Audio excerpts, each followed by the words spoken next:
Hello everybody, I'm Raphael Perry and it's time for some more Lone Wolf, and we're continuing Book 6, The Kingdoms of Terror. Now obviously we didn't get an episode last week and that's entirely my fault because a new game came out that I was very excited to play and I wanted to record and upload it straight away.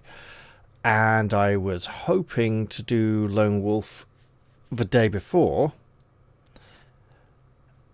but I didn't, because I was hoping to finish The Way of the Tiger the day before that, and I wasn't able to record, and I wanted to get The Way of the Tiger out of the way before the new game arrived.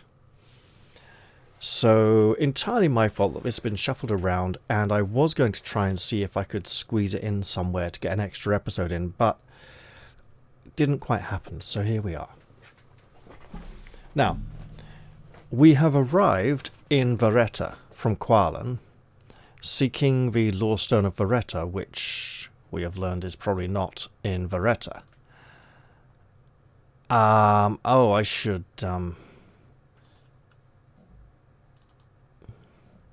get the character sheet up, shouldn't I? We should head into Brass Street in Vareta and find Gwinion the Sage. He will help us with our quest. So, let's go back to the beginning of the section. We are on full endurance, not currently wounded. It is late afternoon when you catch your first breathtaking glimpse of Vareta. Built on a massive plateau, this city has stood since time immemorial. The walls and buildings are immense, constructed from blood-red rock and crowded together with complicated splendour. Great stone dragons writhe along the battlements, their coiled tails entangling the gatehouses and portals of the outer wall, and spirals of smoke rise from the mouths of angry-faced gargoyles, crouching like spies on top of the roofs and towers that fill the sky. The sun has set by the time you reach the east gate. The red-coated guards offer no challenge. You pass into the wide streets of this magnificent city to arrive eventually at a quadrangle. A pillar of red stone indicates the names of the streets that lead away from the square. We can go north into Helin Way, west into Coach Course, south into Flute Street, or go back east along the street down which we have just ridden. So Helin Way would head towards the town of Helin, Coach Course towards Soren, and Flute Street towards Amory. Now, I believe we end up somewhere around Tekaro or Suentina at the end of the book. I think going through Rem along the way, but I can't be entirely certain. However,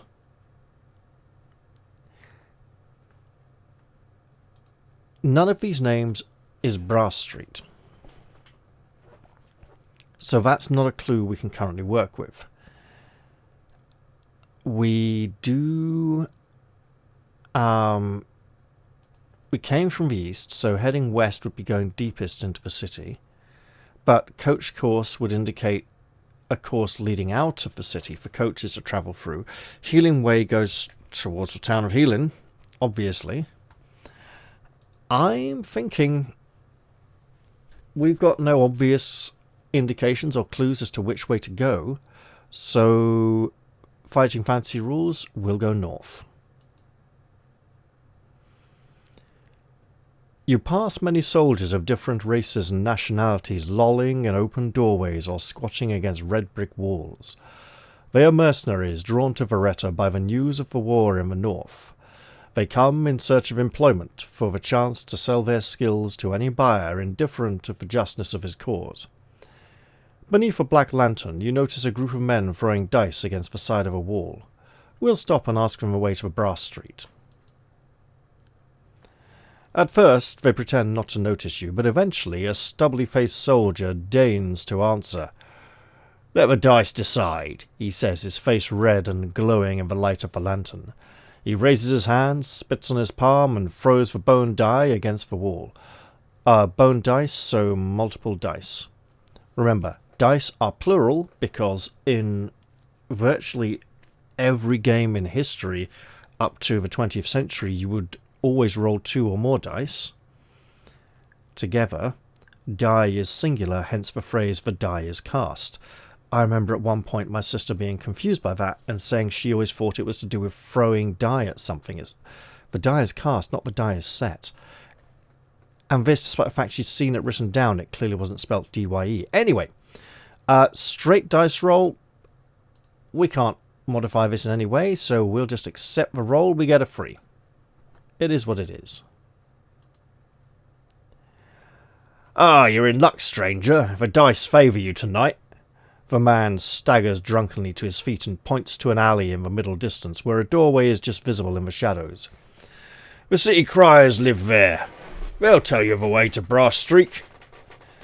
You nod your thanks and spur your horse along the street towards the darkened doorway and hope we don't get mugged. This looks like a setup. Beneath the doorway, a flight of narrow stone steps leads to a small room. Books line 2 of the walls from floor to ceiling, and another wall is filled with racks of scrolls, handbells, and parchments bound round with ribbons of green silk.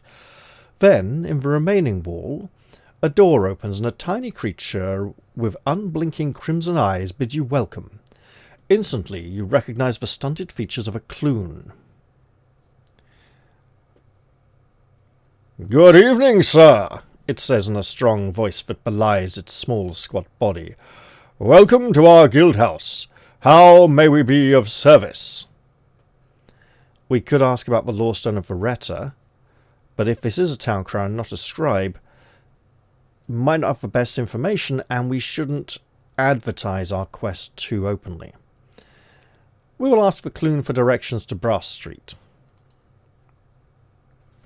"Certainly, sir.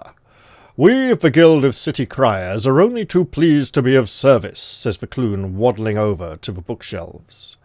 He scampers to the top and removes a slim map from between a stack of papers before scuttling back down and depositing it at your feet. "That will be 5 gold crowns, sir," he says in a firm but polite tone. You know what? We have 9 gold crowns, so we can afford that transaction. In the dim glow of a street lantern, you unfold the map of Veretta and study the complicated network of roads and alleys. Mark this as a special map on your action chart. Let's see if we get to keep it for long.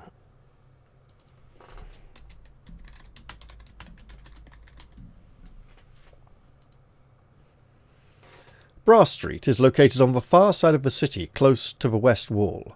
Suddenly a bell tolls, a dull clang echoing along the rooftops and towers. It is the curfew. Everyone must be off the streets within 1 hour. You will never reach the far side of the city in an hour, so you resolve to find a tavern for the night and resume your quest at dawn. And we've just spent 5 gold crowns. Interesting. You ride between ranks of carved stone idols whose mouths hold flickering torches which illuminate the broad avenue. Mercenaries of all races and nationalities pack the street, talking, boasting, or simply dozing in the shadows. At the end of the street you arrive at a junction where a woman in filthy clothes sits nursing a crying child. As you pass, she holds out a grimy hand and begs for gold crowns to feed her hungry baby. We can stop and give the poor woman some gold crowns, or ignore her and continue along the street. Now, let's think on this. The most obvious assumption is that if we give her coins, we may not be able to afford a place for the night. I don't know if we get to decide how many we give her. It might be write down how many you want to give. She may show her gratitude, possibly giving us information, telling us where we need to go, but that is already the case. Could we catch some kind of disease from her? Filthy clothes. Possibly. The child is crying as well.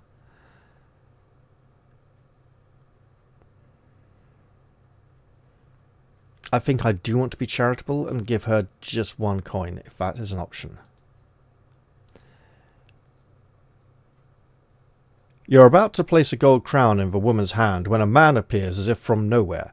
He slaps her grubby palm with a studded gauntlet and bellows, "Begone, ye thieving hag!" Oh, wait, they're all northern here, aren't they? Apart from McClune, obviously. "Begone, ye thieving hag!" The woman's eyes flash angrily as she nurses her bruised hand.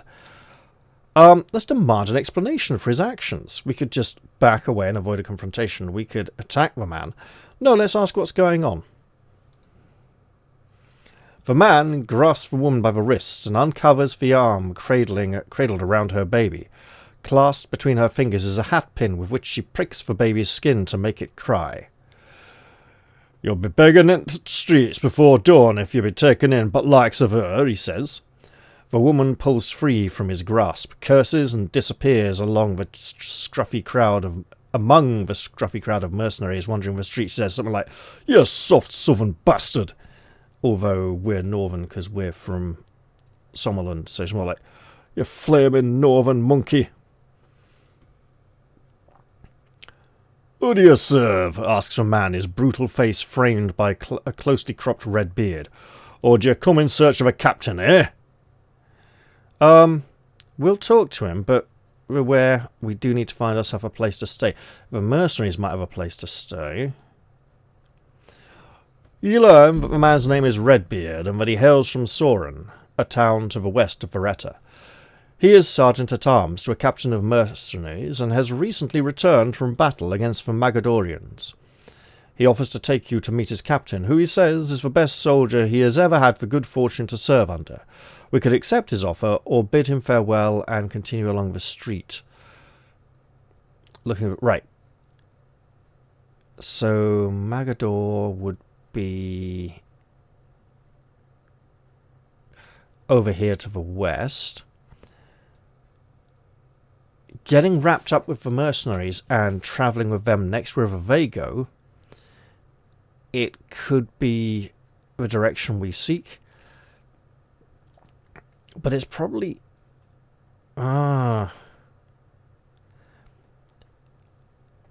He's protected us. I don't think he means us ill, but we may get swept up in something that is going to take us away from the scholars. So I'll decline his offer, bid him farewell, and continue along this... No. Free place to stay for the night. Sod it, we'll take his offer. Redbeard takes you to a tavern that looks more like a banqueting hall than a city alehouse. He's obviously recruiting, but we'll have to be careful. The Inn of the Crossed Swords is the largest and noisiest tavern you have ever seen.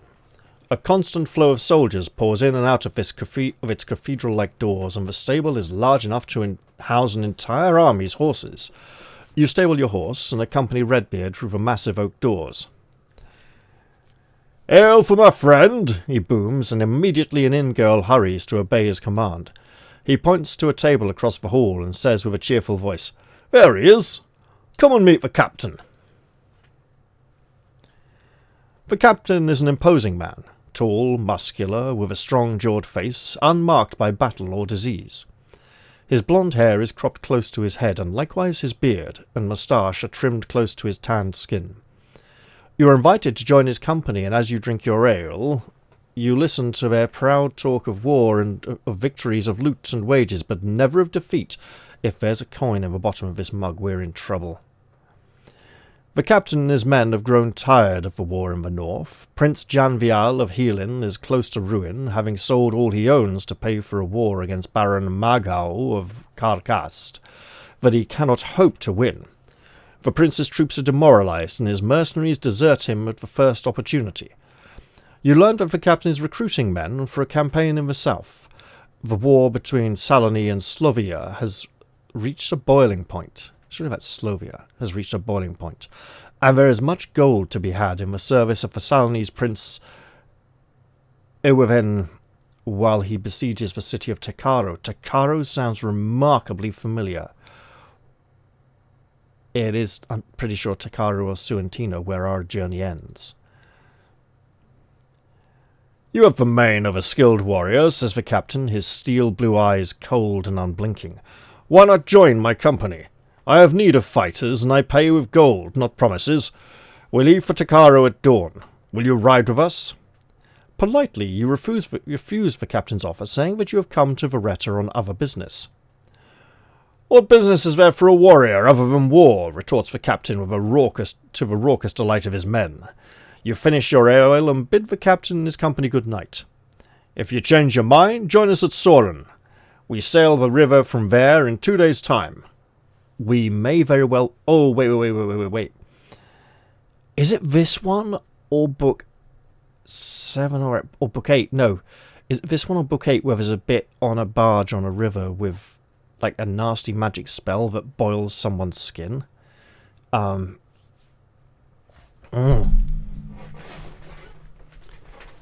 We do have a map of Veretta. It has not been stolen from us, and we did purchase it.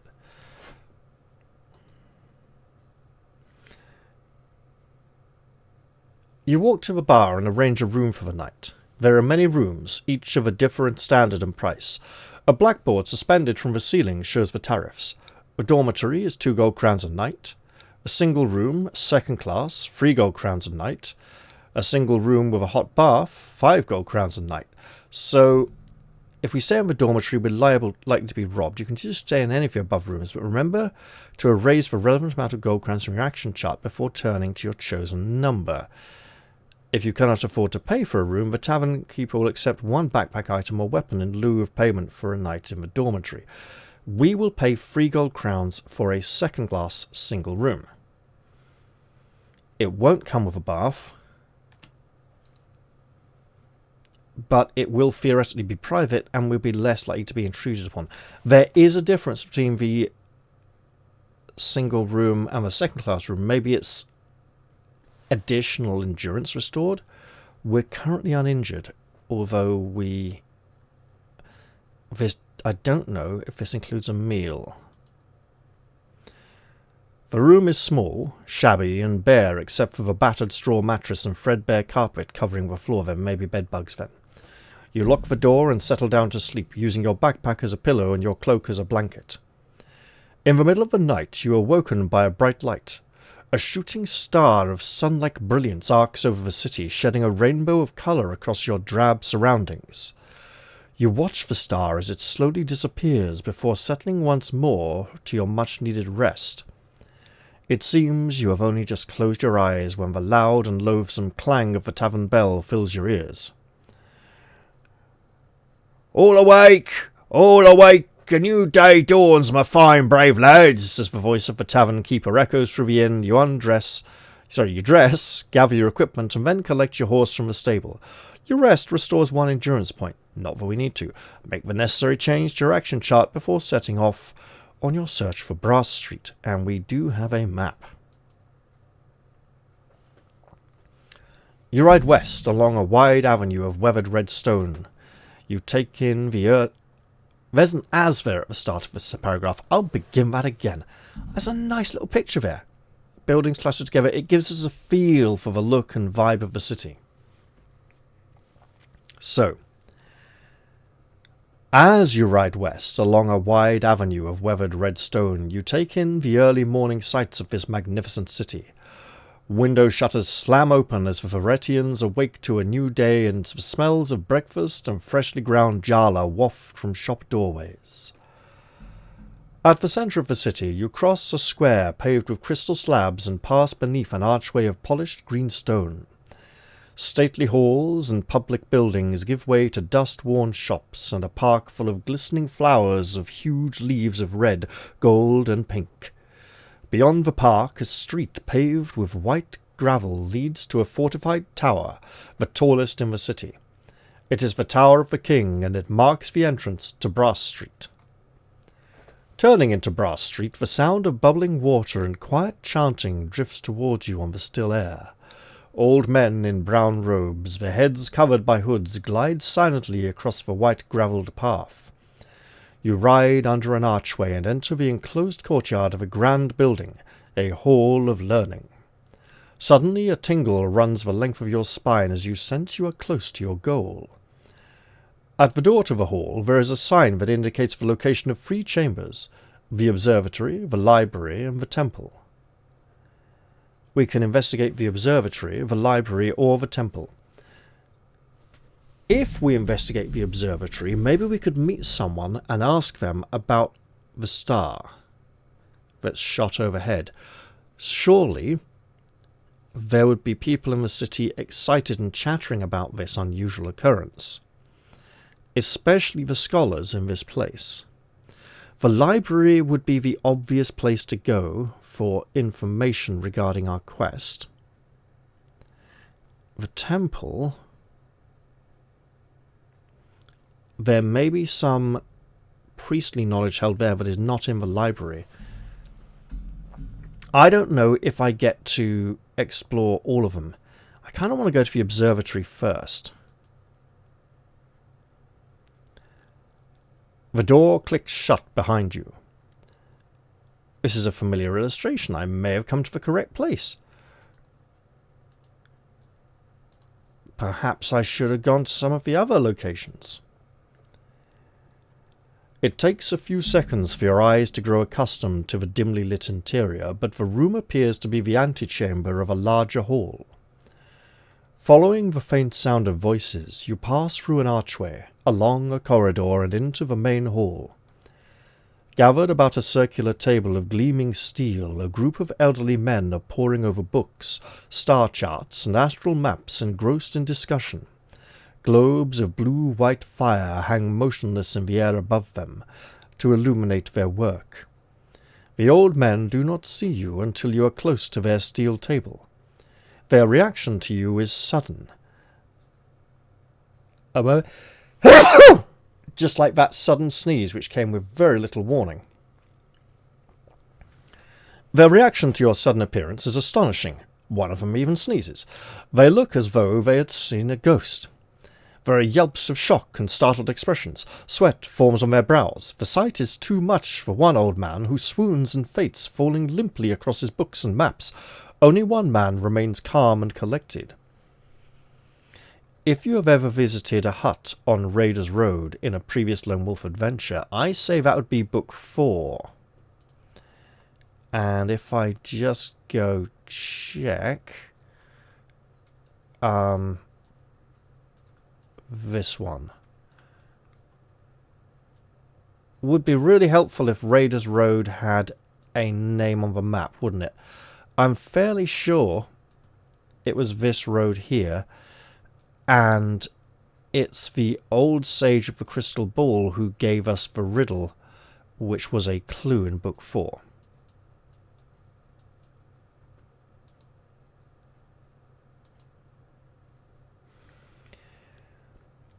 You instantly recognize the old man who stands before you, calm and smiling.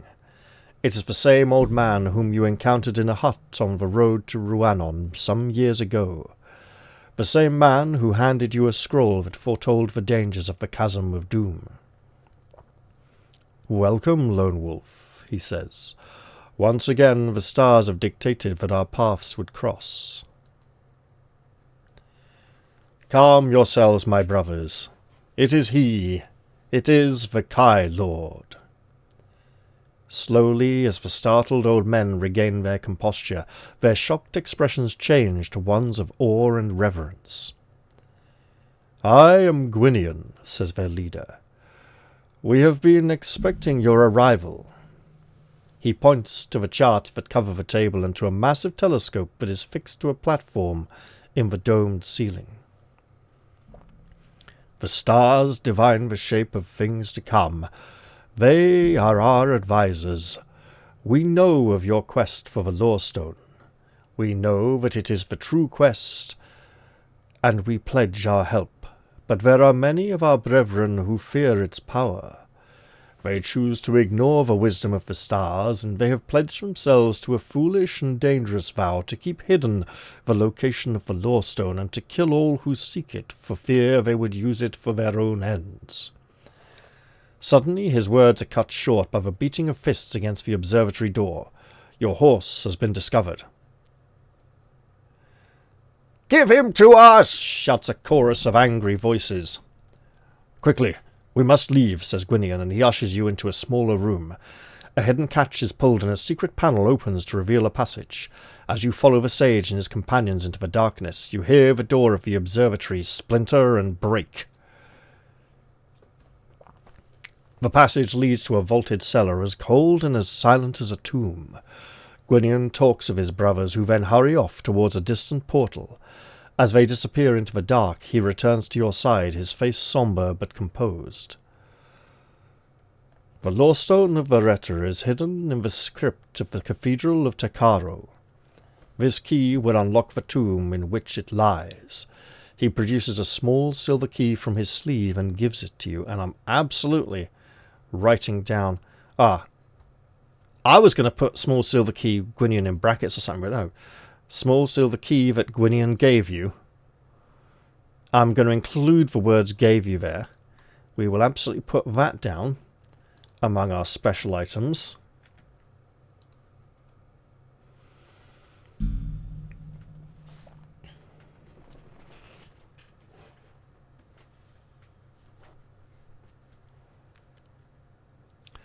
My brothers will provide a swift horse for your journey.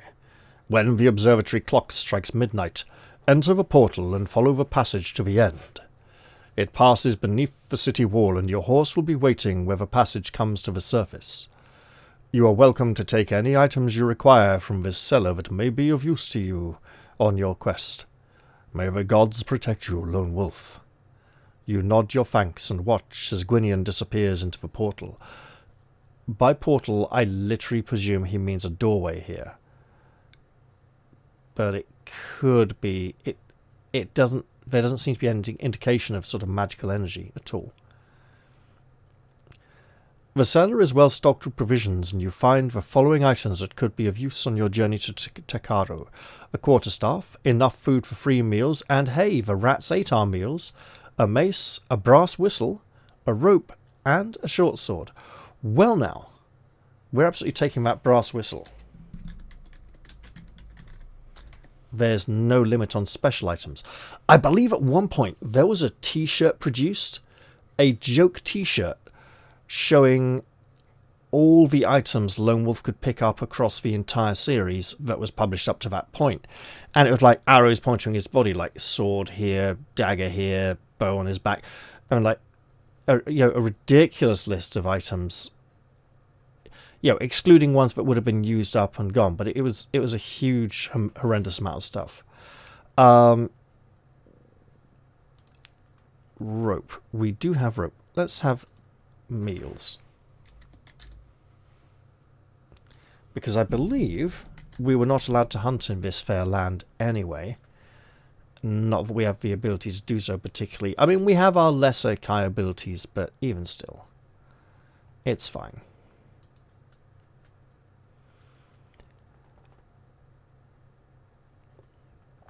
Together with the small silver key that Gwynion gave you, you collect together all of the items you wish to keep and settle down for the long wait till midnight. When the observatory clock strikes 12, you are poised and ready to enter the portal. You follow a dry stone passageway until you arrive at an iron door. It opens with a grating squeal. Let's do that again. It opens with a grating squeal, and a gust of damp, earthy air mixed with a strange sweetness billows out. Before you, a narrow stone stairway twists away into darkness. You are forced to tread carefully on the green and slippery steps. At the bottom of the stairs, a rough-hewn tunnel disappears to the west. You press on and eventually arrive at another iron door. Gwynion has kept his word, for beyond the door awaits a fine liver chestnut mare, saddled and ready to ride. You're in a small copse close to a highway junction. In the light of the moon, you can see a signpost that indicates 2 destinations, Amori and Soren. Consult the map before deciding which way to go. Well, the mercenaries said they would meet us at Soren, didn't they? Wait, one of them was from Soren. They're also going for the river. And I can literally just backtrack and check.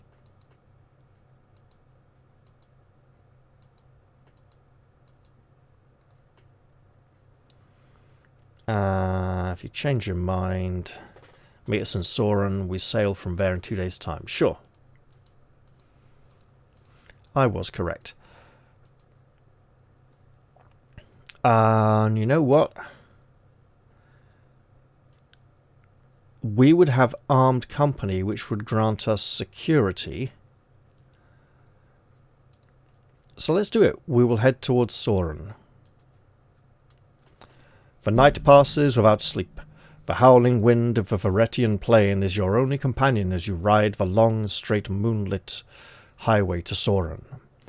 When dawn finally breaks, you find yourself on the outskirts of a small and undistinguished hamlet of half-timbered buildings whose only unusual feature is a bronze statue of a roguish-looking young man that stands in front of a blacksmith's shop. Sure, we'll examine the statue. Hope we don't get our pocket picked along the way. The weather-worn plaque bolted to the base of the statue says that this is a true likeness of Weinar Jup, who led a band of robbers that preyed on travellers, especially merchants. His many crimes, including murder, did not prevent him from becoming popular, for he was resourceful and daring and never plundered the inhabitants of this hamlet, where he himself was born. His exploits and those of a score of his gang were ended by the executioner's axe after trial at Amory. So they're celebrating him as a local hero. There is a slit in the belly of the statue for which gold crowns can be dropped. The plaque goes on to say that anyone who pays homage to the statue of Weinar Jup will be protected by his spirit from robbers and highwaymen. If you wish to make a donation and place some gold crowns into the statue of Weinar Jup before leaving the hamlet, if you wish to make a it's not if you wish to make a donation. Oh no, it's if you wish to make a donation, place some gold crowns into the statue of Weinar Jup before leaving the hamlet. We only have one, and this could just be a trick. But you know what? It's our only coin. We can't buy very much of it anyway. Wait, this isn't...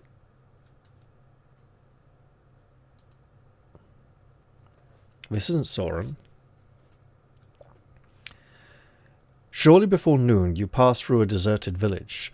The burnt-out ruins of cottages and farmsteads dot the landscape like charred skeletons, the unmistakable signs of war.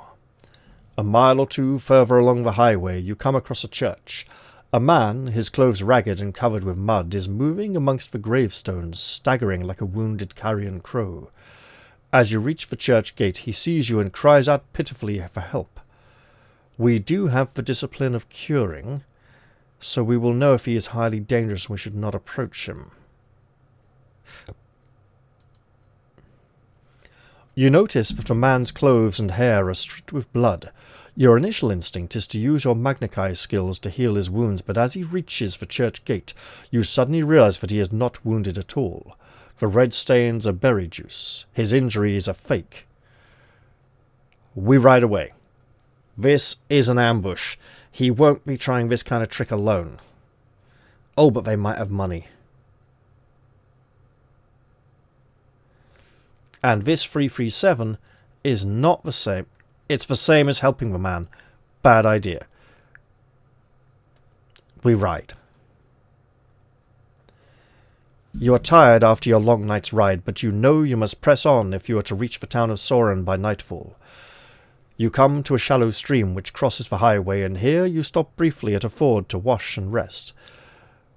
You must also now eat a meal or lose 3 endurance points. I wonder if challenging him, there would have been a different result based on whether we placed coins in the statue of Weinar Jup and how many we placed. You come to a shallow stream which crosses the highway, and here you stop briefly at a ford to wash and rest. You must also now eat a meal or lose 3 endurance points. Beside the ford stands a signpost pointing to the west. Riding on a full stomach is not ideal, and we could get those points back after a while. But if we eat a meal now, it makes room in our pack for something else later on. Soren to 25 miles. So that's like that far? Oh wait, hang on. 25, no, 25. Yeah, so 25, 50, or 50, 100, yeah. So about that far. So we are around here, roughly.